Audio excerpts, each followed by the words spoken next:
I just want to remind everybody that this is the first time I'm reading this book.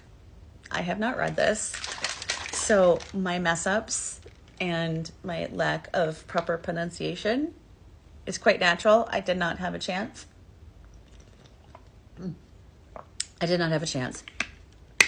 To go over this first, because the thought of reading this book by myself, reading it to myself and then rereading it just felt like overkill.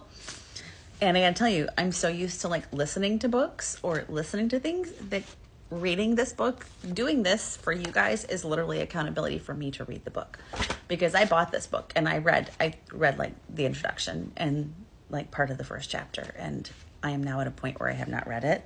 So I'm on page 29.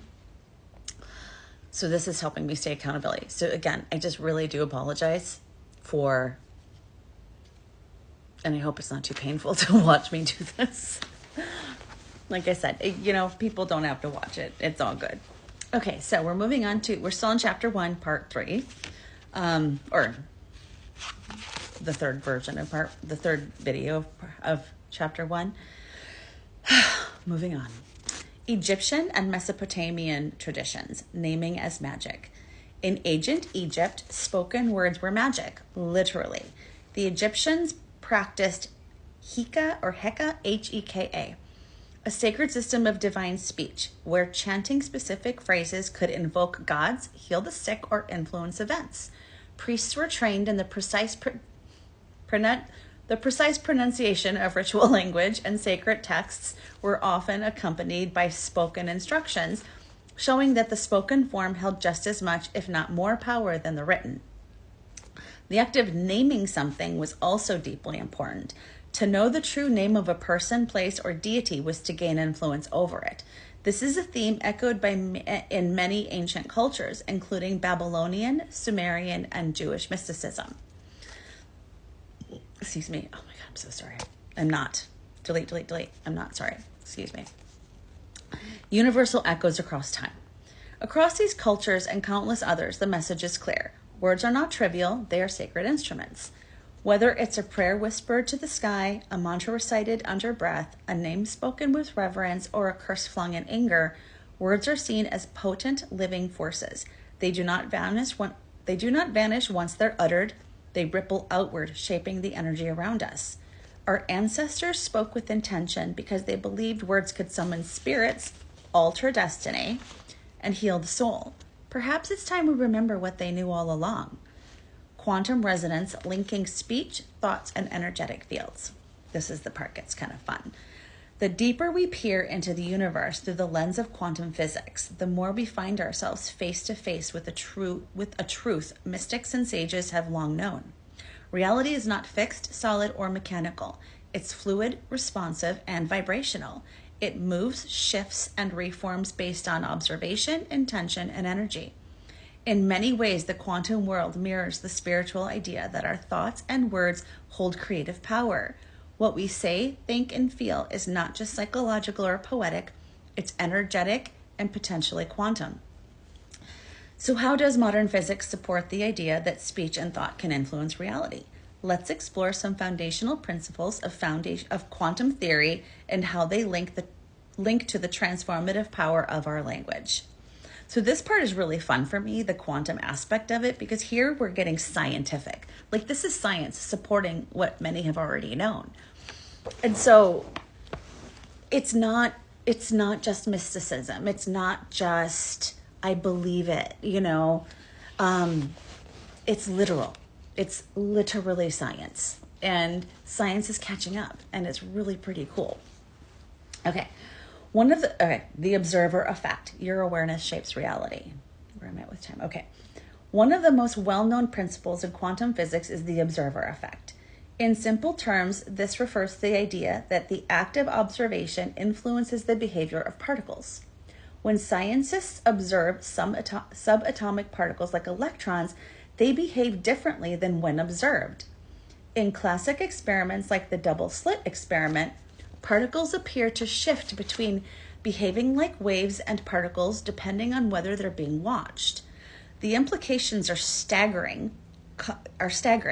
Consciousness may play an active role in shaping matter.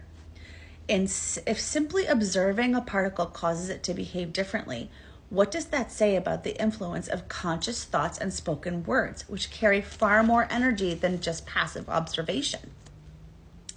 If reality is malleable at the quantum level, then the energy of our speech, especially when infused with emotion and intention, might be doing more than we realize.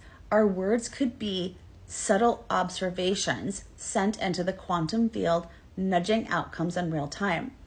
So if you think about this and you apply it to what's going on today in the world, think about what's going on in your social media feed. Think about all of the people, the angry people, the negative people. This is speaking out. This is what's happening. This is what it means. I mean, we're not going to get into like humans as little meaning making machines, because we live in a world that is meaningless. It's completely meaningless until we as humans add meaning to it. But people are so angry. And on one hand, they're complaining about why is the world not a better place? Why are things so difficult? Why is there so much injustice? Da, da, da, da, da. And what they don't understand is the more emotion you have behind those words, the more you are literally making sure that it doesn't change. You are creating it every day. Everything you get angry about, everything you get up in arms about, and you're speaking it and you're spewing it and you're sharing it. And with social media, you're sharing it across so many platforms and so many people can see it. And you are literally creating a world that is getting more negative. And if every person just turned that around, went inside and shifted some of the language that they speak, oh my gosh, things would shift so fast. Anyway, vibration frequency, the language of the universe. In the quantum world, everything is vibration. Subatomic particles don't sit still. They oscillate, spin, pulse, resonate. Matter, when zoomed in far enough, is mostly empty space filled. Oh my God, I love this stuff so much.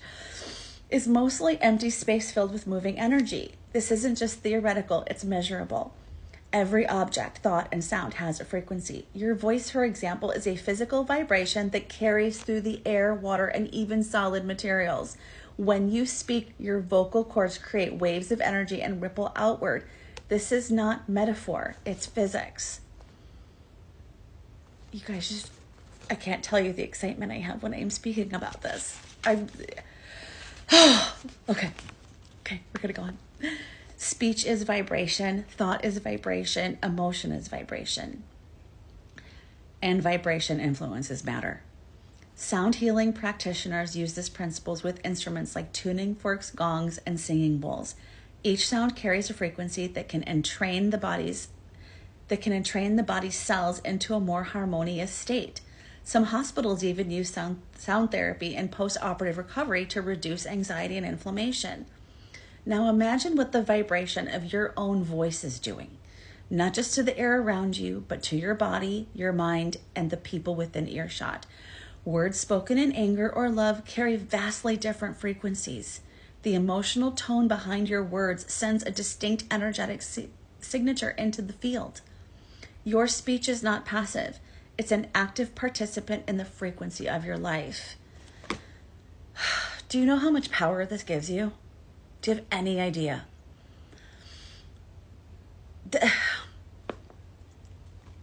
This is power. This is personal power. You have control over what you say. You have control over how you say it. Okay, I'm going to pause here and I'll start the next section in a minute. Thanks.